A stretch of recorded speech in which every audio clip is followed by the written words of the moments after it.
Yeah, my name is Dorothy Guerrero. I'm originally from the Philippines and now based in London. And I've been a climate justice campaigner and just energy transition campaigner for a long while. I started attending the UN Framework Convention on Climate Change negotiations since 2007. And from that, I have monitored the discussions, the negotiations, and why countries are not agreeing. Because I think everybody have these questions that after 28 COPs, after 28 UN climate negotiations, how come we're not getting to the heart of the problem and not solving the problem of the climate crisis? And Dottie, the next COP puts climate finance really at the center stage. So how do you see the bigger picture there? Yeah, the next COP29 will be in Baku, and it is actually following from the heels of the previous COPs wherein they discuss about the loss and damage, the need for a loss and damage fund, the need for just transition, and then also the big discussion on how do we phase out fossil fuels. And all these, both the solutions, the ways, finance is at the heart of it. So it is very, very fitting that in the next COP in Baku, be part of the discussion on climate finance. And why climate finance? Well, first and foremost, let's go back to the main principle. The UN Framework Convention on Climate Change have these basic principles, or principle of common but differentiated responsibilities and capacities of states. So that principle is crucial to the agreement and the solutions that they will discuss.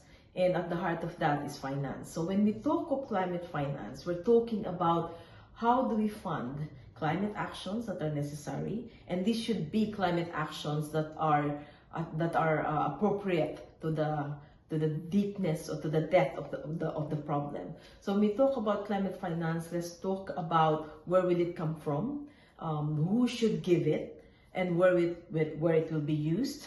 At the same time, the accompanying discourse there is how do we finance the technology that is needed to address the climate crisis. So both this issue of climate finance and the appropriate technology that is commensurate to the depth of the problem are part of the main discussion in Baku.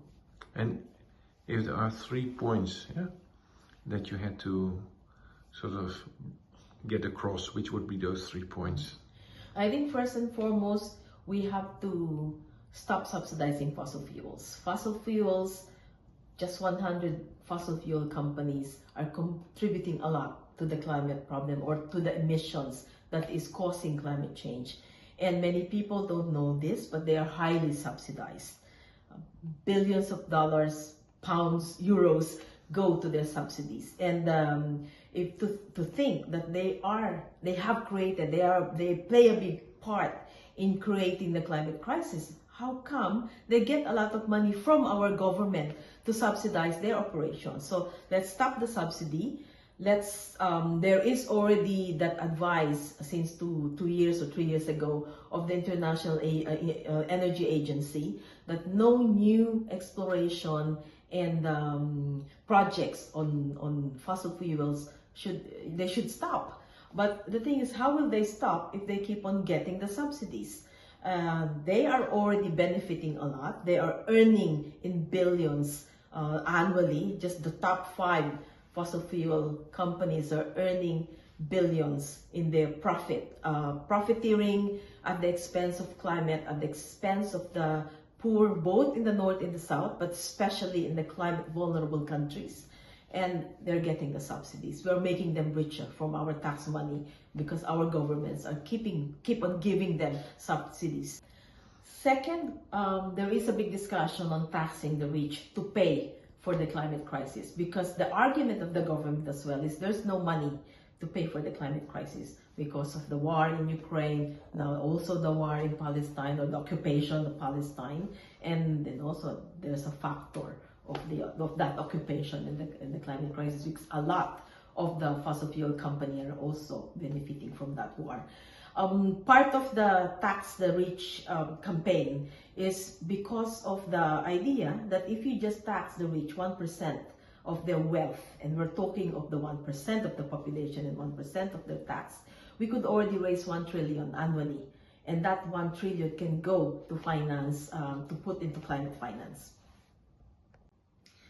And the third problem, in the third aspect of this problem, is that the dominant solutions, or the solutions that are on the table, would have this argument that since there's no money coming from governments because of their other priorities, then they're letting in companies to do the task of addressing the climate crisis. And of course, because they are companies, they will approach this using corporate approaches. And we think this is financialization of nature. Because instead of decreasing their emissions, they would rather want to go into how do we make this acceptable to companies. And there is that thinking that companies will not do any action if there's no price for that activity. And I think basically, in principle, both morally and also what makes sense, you don't put a price on nature. And this approach of offsetting, of carbon trading, these are called for solutions by climate justice movement, because you are giving a big role to corporations.